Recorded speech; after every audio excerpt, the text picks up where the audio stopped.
We're here to talk about the recent surge in shootings, tragedies that have hit several parts of our city. Let me start by saying that it's awful, unacceptable, and we are doing everything we can to bring down this recent surge. While it's true that our overall numbers still remain at historic lows, that is no consolation to families dealing with tragedy, loss of loved ones, etc. We have the best police department in the country, and we are working overtime to address the hot spots and bring perpetrators to justice. We have incredible partnerships with the prosecutor's office, both the city as well as Hamilton County, the U.S. Attorney, the FBI, the ATF, and we need the cooperation of our criminal justice system in order to keep repeat violent offenders locked up, as they should be. It is certainly, as a parent, difficult to read and understand the tragedy of two 14-year-olds being killed in the last couple of weeks. And I do think it's important to point out that over time, we have learned and adopted the best practices as a police department, that we believe the right strategies can and do reduce violence and shootings, and we take responsibility and accountability for that. But let's not forget that the individual acts are the responsibility of the people perpetrating those acts of violence. And we are asking people to put their guns down and to take accountability and to not take another life. And what our ecosystem of police and criminal justice system are able to do is incredible, as we've seen sustained reductions over many years. But we need the cooperation of the citizens and of families and of parents along the way. Having said that, last several weeks have been really violent, and we don't want to sugarcoat that. And so we are constantly working to improve our strategies, to do our part to create an ecosystem that deters and prevents violence. So with that, I would like to ask Chief Isaac to share some of the things that have been done, are being done, and will be happening in the coming days. Thank you, Mayor. Let me begin by stating that the recent surge in violence is senseless, and the blatant disregard for human life cannot be tolerated in our city. The impact that gun violence has and the devastation that it causes to the families of the victims and to our city must cease. The loss of any life is a tragedy, and the commitment to reduce violent crime has been and continues to be the highest priority for the Cincinnati Police Department. In addition to some of our proven strategies, we're in the process of implementing some additional measures that we will utilize to mitigate the recent increase in gun violence. Some of these measures will include, in an effort to bolster our manpower, we're reducing some support units such as the telephone crime reporting unit to add additional personnel to our patrol force. We've begun a reduction of some of our supervisory ranks, the sergeant and lieutenant's ranks, to increase some additional manpower as well. We will be utilizing some overtime funds that have been approved by council to bolster any gaps in staffing on our shifts. We'll also be focusing on our hot spot locations using additional overtime funds as well. We are also implementing an additional effort from our fugitive apprehension team and our ATF task force officers that will combine in an effort to focus on individuals in our hotspot areas that we know and believe are responsible for some of this violent crime. As you also know, we're expanding our ShotSpotter footprint in East, West, and Lower Price Hill. We've seen some of the dividends that paid in Avondale, and we're very hopeful to see some of the same results. We also have a recruit class of 42 officers that will graduate in 2 weeks that will also all be assigned to our patrol force that we eagerly await their assignment. We will also give attention to our young people. We've seen the recent tragic deaths of 2 14-year-olds. This will include some attention to the curfew ordinance. We will be utilizing that as needed. Our belief is that when you have young people that are out at 2 and 3 in the morning, there's something going on in that family. We're not looking for a heavy-handed approach to that, but we want to offer assistance to those families, point them in need of any social service that they may be in need of, but we also want to have prioritize the safety of our young people. And we will continue to look for any opportunity to bolster our manpower. One of the things that is important to realize that every citizen of Cincinnati has a role in achieving a safe city. We continue to realize the benefits of the partnerships that we've had. The success that we've seen in the last 4 years is a result of those partnerships. I continue to ask for an increase in those partnerships. I ask every citizen, if you see something, say something. Call Crime Stoppers. Download our mobile app. You can offer or make anonymous tips through that. Most importantly, know where your kids are. Make sure that they're safe. Volunteer. Volunteer to be active in our young people's lives. Mentorship makes a huge difference. With me also this morning are my assistant chiefs, Lieutenant Colonel Mike John, who's in charge of the Investigative Bureau, Lieutenant Colonel Paul Newdigate in charge of the Patrol Bureau, Lieutenant Colonel Terry Thiegy in charge of our support operations. When we get to the point in this that you have any questions, they can also assist in that effort as well. I want to take this time to thank the mayor, the manager, the vice mayor for their support. I want to thank council. I see Councilman Sittenfield here with us this morning for their support in providing those very precious dollars that we need to make our citizens safe. It's critical.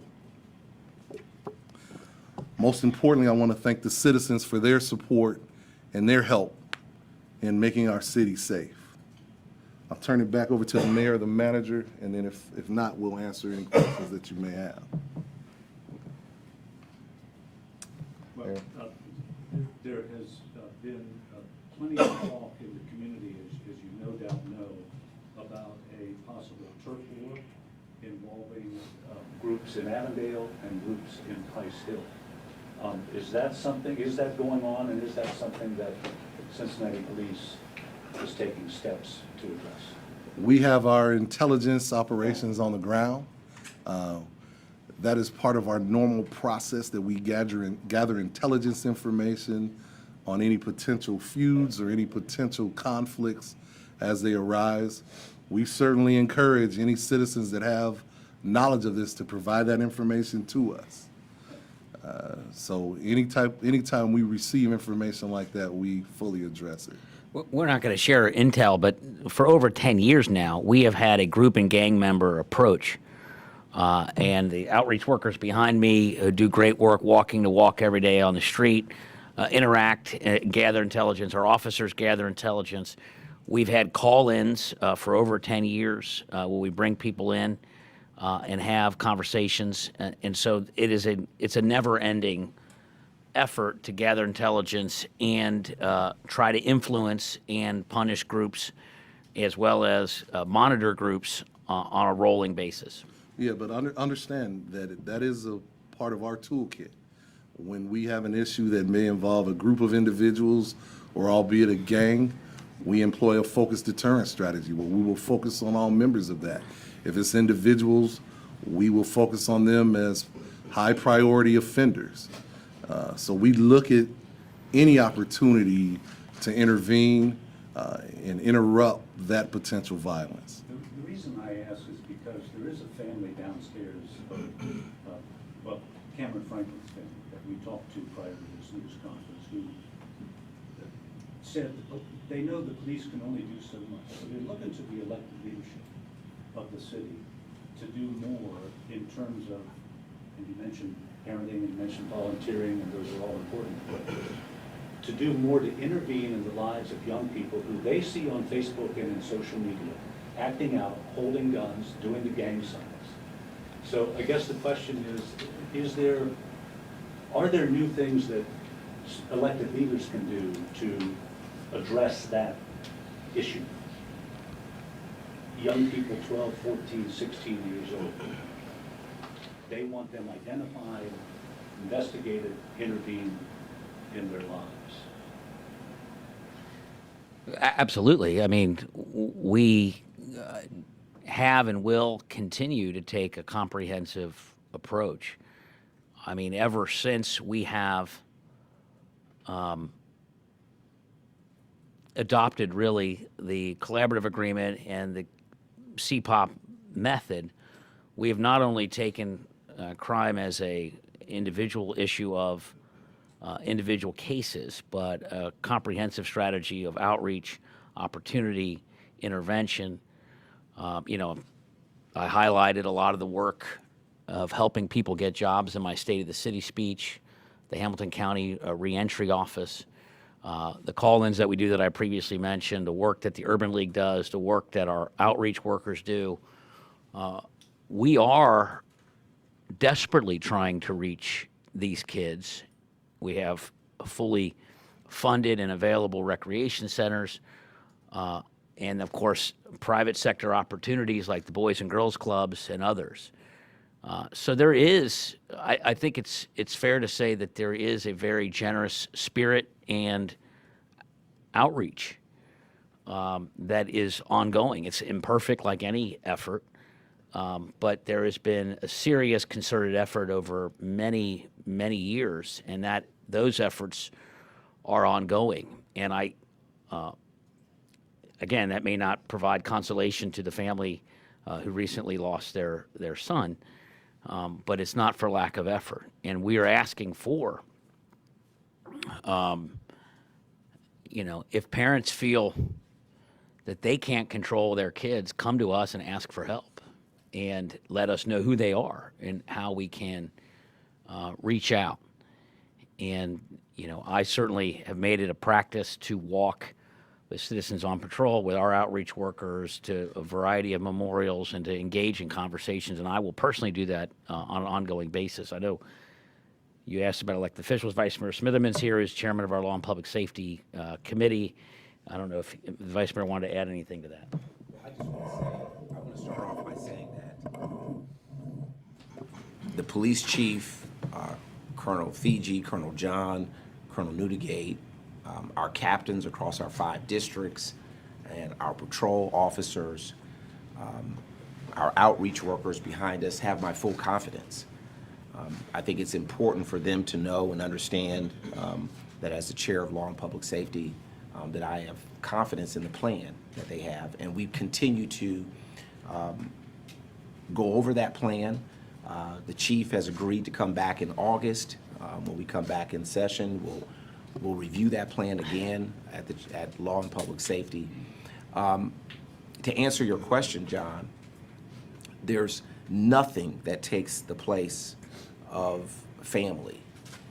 And as the mayor did a great job of outlining a variety of resources that we certainly have, the moral voice has to be that the community has to also partake in this solution.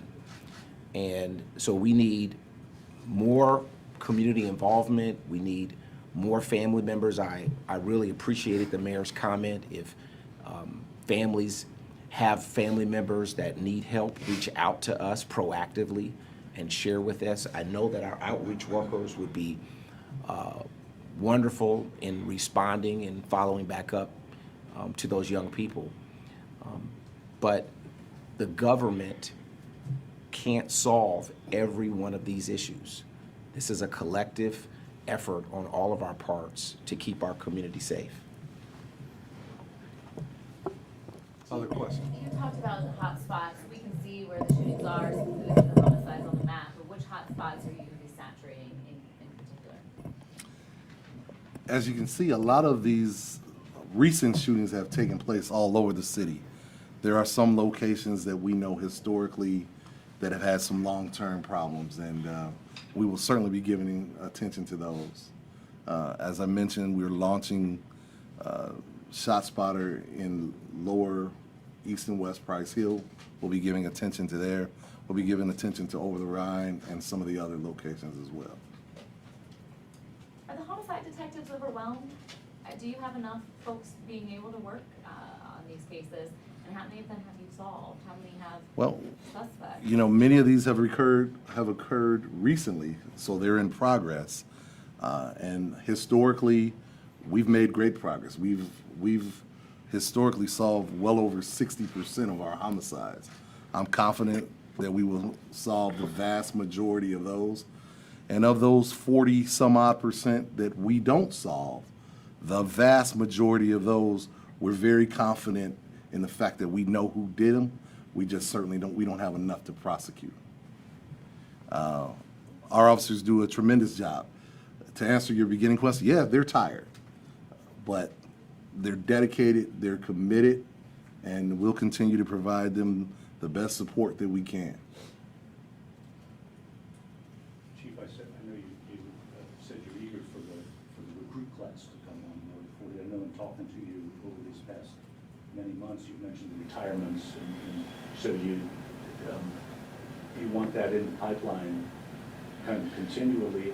So the overtime and the extra shifting of officers onto the street, is that for the summer, or is that open-ended?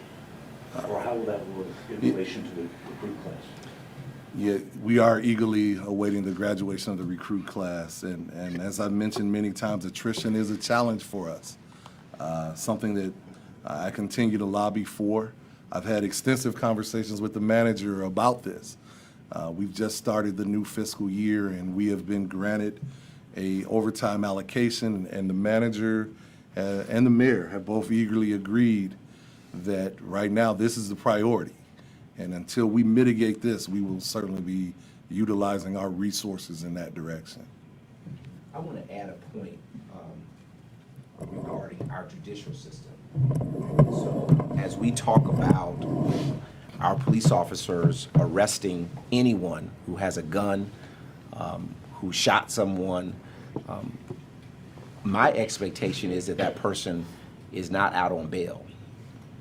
So, you know, I know we have there are a variety of partners in this, in trying to keep our community safe, but as the chair of Law and Public Safety, when our officers do good work, they have an arrest, we need the judicial system to also do their part and make sure that those shooters are not back out on the street again.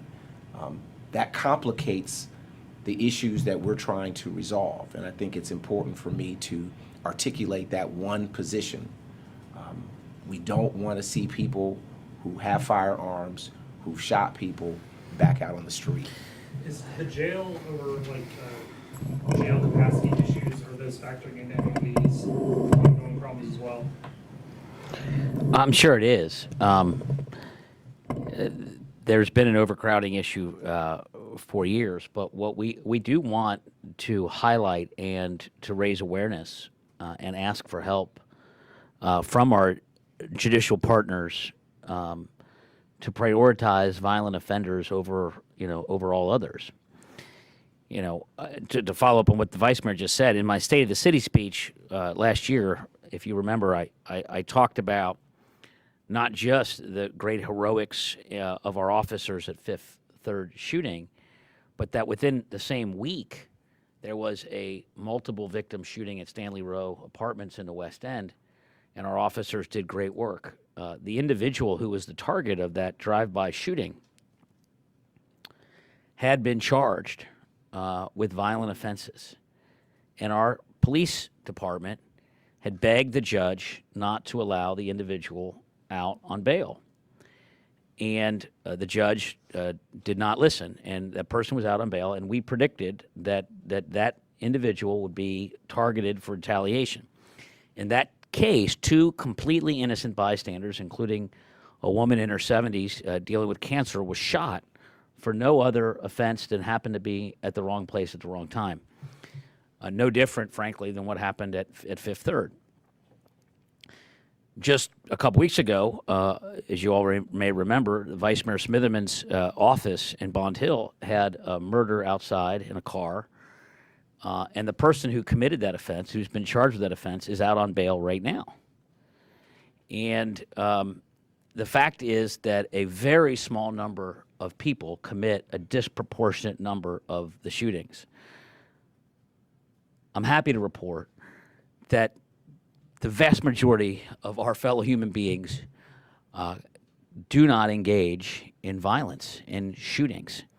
A small number of people who, for whatever reason, end up in that lifestyle commit the vast majority of the offenses. And so keeping those who have been charged with shooting another human being off the streets is critical, not only to preserve that person's life, who is likely to be subject to a retaliatory strike, but as in the case of the West End last year, innocent people who may get caught up in the crossfire.